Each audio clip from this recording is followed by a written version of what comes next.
We decided to do something different with this last lecture. It's not really a lecture. It's a celebration of student-faculty scholarship. And the goal of this was to reach out to the community so that you could see what our students are doing. They are by far the best ambassadors for us. You certainly don't want to hear from a dean. The faculty all say the same thing, right? The students can tell you the real story about why Uwsp is such a great place to be and such a wonderful university that we need to save, and we need to save much of it from what's going on right now at the state level. And I can say that in this forum because we're not at the university. I am a public employee, so I have to be very careful. But having said that, these posters which were picked out of our symposium, we did on Friday. We had our gala symposium at the university. We do it once a year. And at that symposium, we have oral sessions, poster sessions, and a greeting from the dean. So what do you know? It's deja vu.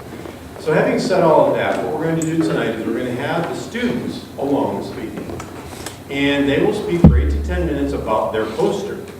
Okay, it might be one, might be two. I think it'll be pretty much one for each one of these, right? One of the students will be talking about this. And I will announce the title and the faculty mentor and the students' names. And then I'll give you 8 to 10 minutes. Watch me over on the right. I will start moving in front of that pole. You'll see me walk over and stand in front of the pole. That's time to, we need to go to the next one, okay? Because you do tend to want to talk like I'm doing right now, wasting your time. So I want to welcome all of you to this, and I welcome you to really a celebration of what it is we do the very best, which is mentor our students to becoming professionals into their professional careers. And you're going to be very amazed by what you see here tonight. These are articulate and very educated young people who are the future of this country. So, now that I can get off my soapbox, the first poster presentation is given by student Hayden Barber, and the faculty mentor is Sue, I almost did it again, Sue Bailey. And the title is Social Effects of the Tobacco Ban on Student Smokers at Uwsp. I am very interested in this stuff. Hayden?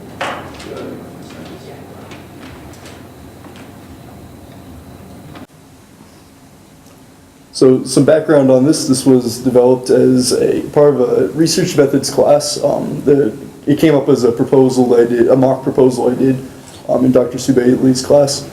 And she was interested in it, and so we developed it into an independent study. Do you mind full screening this? It's just a bottom left. Yeah. All right.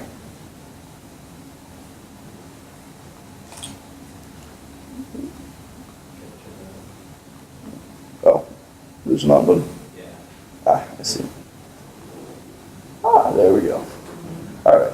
Well, actually, to give some overview, so this is social effects of the tobacco ban on student smokers at Uwsp. And so to kind of delve into this, college students tend to smoke at a higher rate than the average public. So about 30% male students, 28% of female students, as compared to 25% of the general public. So it's more of an issue for our campuses. In response to this, tobacco bans have been on the rise. It's risen from about 1% campuses to 54% campuses between 1994 and 2001. So bans can reduce college smoking by about 20 to 30%. However, there's still a sizable portion that continues to smoke. And so the question comes up of, well, they're still smoking and they're still smoking on campus. What can we find out a little bit more about that population that's still doing it? And I was interested in a specific behavior pattern in smokers. Social smoking is a behavior that is distributed or shown by students that they don't consider themselves smokers. They smoke predominantly with each other. It's a socializing mechanism for them. There's no need to quit because they don't think that after college they're going to continue. So I was kind of interested in this population specifically. Especially because in light of the Uwsp ban, it's socially enforced. So according to the Wellness Center, what you're supposed to do if you see someone smoking on campus is just to encourage them not to smoke on campus. So I was interested in the fact that Someone that's a social smoker might be more likely to obey this ban because there's social measures associated with it.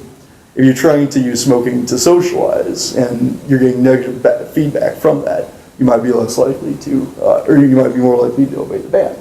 So I was kind of interested in that aspect on it. And out of that, I've developed 2 research questions.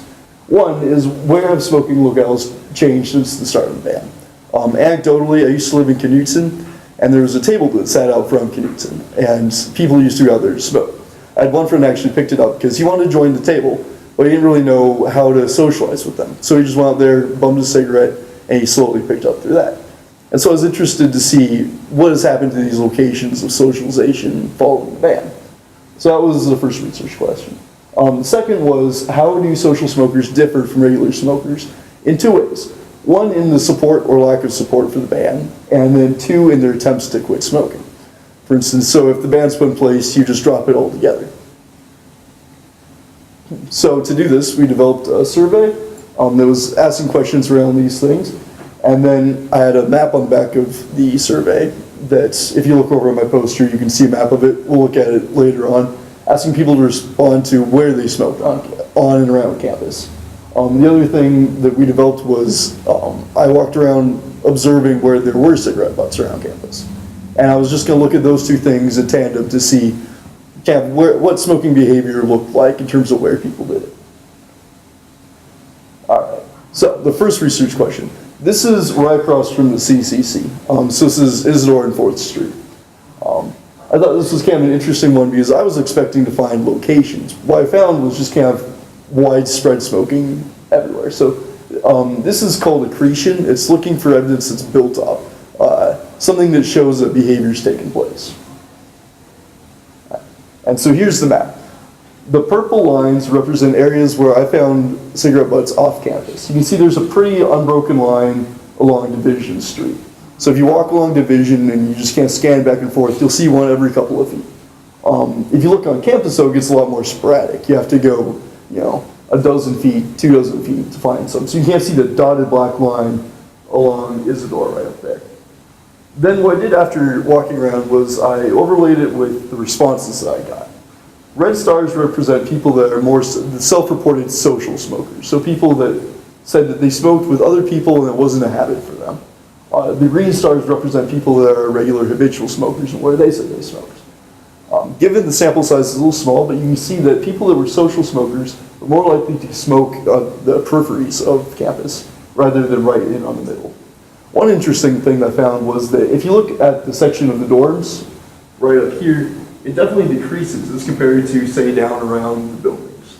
So there's kind of a, stay away from where you're living behavior in place. So that was the first research question. Second research question was how social smokers differed from regular smokers in regards to how they reacted to the ban. Down below, I recorded what percent of cigarettes they smoked with other people. So 0 to 10% means that they're largely just smoking by themselves. There's no interest in smoking with other people. 91 to 100% means that a friend comes before the cigarette for the most part. Sorry for the color differences. You can't really see the difference, but the darker ones are people that reported having obeyed the ban. So you can see that these darker bars slowly increase as they got more social. So at least at a preliminary look at it, it would seem that people that are more social are a little bit more likely to follow this ban. I also asked some just qualitative responses of what do you think about the ban? And we got responses across the board. Some people, I think it shows respect for those who do not enjoy the company of those with tobacco. So some people thought it was a good thing. I got one response saying it was nice to be able to breathe fresh air again. So some people think it has made a difference. On the other hand, you have people saying that it's irrelevant, that people, as you see from the bomb quote, that people tend to just kind of do whatever they want regardless. So I think it's a little bit of an interesting response bias there, that you seem to see what you want to see there. What I also thought was interesting was it seemed, you can see here that the first person only smoked a couple of times during the month, smoked all of them with other people, but thought that the ban was a good thing for people that didn't smoke. On the other hand, you have another person that did something similar, smoking most of their cigarettes, or right in the middle, you can see that someone, we'll use this one as an example. They only smoke 6 to 10 days, so not that much during the month for regulars or someone that's smoking, not enough to be a regular smoker. They smoke most of their cigarettes with other people, but yet they thought that it was relevant. So you can't see the variety of responses there. And then the other thing I did was on the survey, I asked the question of what was your intention to quit before the ban and then after the ban. Then I asked respondents to say whether the ban had changed their opinion. Very rarely did I see anyone to actually change their opinion before the ban to what it was after the ban. It tended to be the same response. And then I only had one respondent out of 26 people that said that their opinion had been changed because of the ban, and they only repeated it was somewhat, or said that it was somewhat. So I thought it was kind of an interesting thing that this is something that people do have strong opinions on, and the ban didn't seem to change their opinions. So in summary, the ban is ineffective as a ban in the sense that people do still ignore it. On the other hand, there is less smoking towards the center of campus. So people have still reacted to it in some way. I thought it was something interesting that social smokers were less likely to be around the middle of campus, but the responses for support or non-support of the ban didn't seem to be correlated with their opinions of, or with their social or non-social smoking behaviors. Some limitations of the study were the small sample size with only 26 respondents. And just by the nature of convenient sampling, I was catching regular smokers that were willing to come out and say where they were smoking and that I could actually find. And so there is the chance that there are regular smokers out there that are harder to find or less social. So this naturally captures the more social half of the non-social smokers. So kind of going into the forward, I thought it was into the future. It's interesting that we have policies in place, but sometimes they have unintended consequences. In this case, the removal of all of the receptacles for your butts led to increase in littering. So it would be nice to kind of have some sort of way of handling that. I think that in some ways the ban should be rethought just because of the way people have reacted to the ban. There is a sizable portion of smokers that are going to smoke regardless of whether there is or is not a ban. And so that needs to be considered. So going into the forward, into the future, those would be things to think about. Any questions? The whole questions until we can go through your Sure thing. Thank you. Thank you.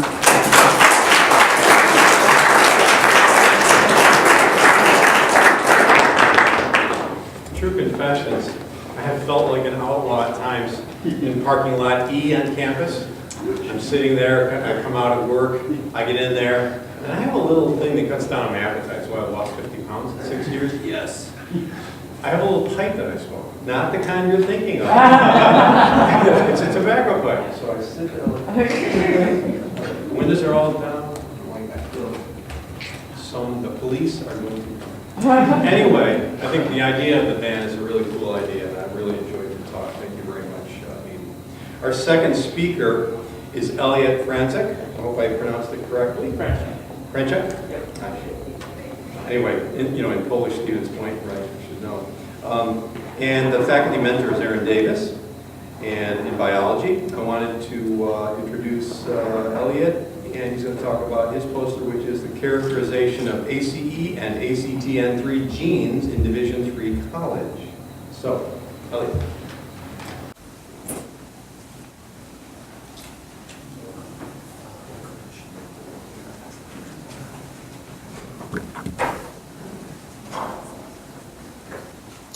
All right, first off, before I begin, I would like to acknowledge the Uwsp College of Letters and Science for the UEE grant that funded this research. So what I was looking at with Professor Davis and I was the characterization of ACE and ACTN3 genes in university college runners. But in my opinion, a better title is, why do some people run faster than others? And today, I'm going to try to explain that from a genetic standpoint. More and more studies point to genetics as predisposing an individual for athletic performance. In the future, it will be possible to test yourself and know which sports you are most likely to succeed in and which ones you won't. Now, we are still many, many years off from being able to do this. But every single year, the database of athletic genes grows. This was the goal of our research, to help expand this database of athletic genes and the effects they have on athletic performance. Specifically, we are looking at the ACE and actin-3 genes. First, I'll talk about what the ACE gene is and the research that already exists on it. And finally, the research that Dr. Davis and I did and what we found. Then I will discuss the actin-3 gene. So when I say the ACE gene, what I'm referring to is a segment of DNA on chromosome number 17 that encodes a protein called angiotensin converting enzyme, or better known as ACE. What this protein does is it causes the vascular constriction of blood vessels, so a slight tightening of them. Due to this, there is a slightly less uptake of oxygen by the blood vessels. Their carrying capacity is slightly lower. Thus, when the blood vessels are transferring oxygen to the muscles, it is slightly less efficient. This is termed the D allele, a functioning ACE gene. There is a non-functioning ACE gene, though, in many other people, and this is termed the I allele. What happens is that the blood vessels then are a bit more dilated and have a higher oxygen carrying capacity. Thus, more oxygen is transferred to the muscles per blood vessel.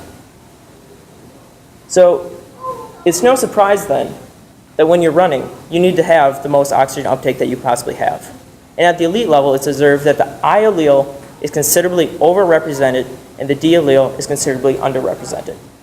Dr. Davis and I hypothesized that this same trend seen at the elite level would also be observed at the Division III college level. Here's what the general population spread looks like for the ACE gene. And this is what we found from the cross-country runners at Stevens Point. As you can see, it's very similar. There wasn't much of a spread. So we took analysis a step farther, and in conjunction with an athlete's genes, their ACE alleles, we combined it with their race times. And from this data, we constructed this box and whisker pie, as you can see here. It might be a little bit confusing to some people, but that dashed red line that goes across is the average race time. Now on the bottom is each event. The II alleles, meaning blood vessels most dilated, are in red. Blue is ID, and the grayish green that you see there is DD. So if you fall above that line, you're performing better than average. Below the line is underperforming.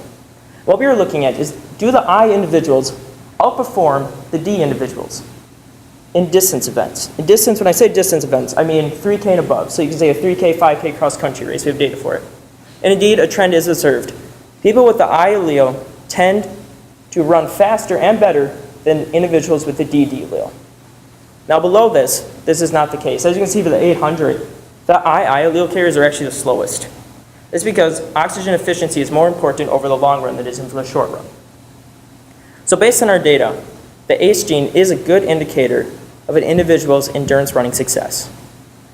So now I talked about the ACE gene in endurance running, I will now talk about sprinters and the actin-3 gene effects.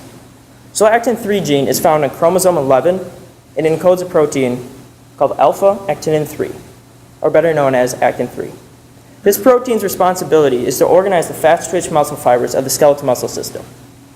And a functioning actin-3 gene is termed the R allele. And individuals with the R allele will have the organized fast-twitch muscle fibers. And thus, when they're sprinting, you'll get a slight performance, well, we hypothesize you'll get a slight performance boost because you'll get that extra little bit of power from your skeletal muscles. In people, there is, though, a non-functioning actin-3 gene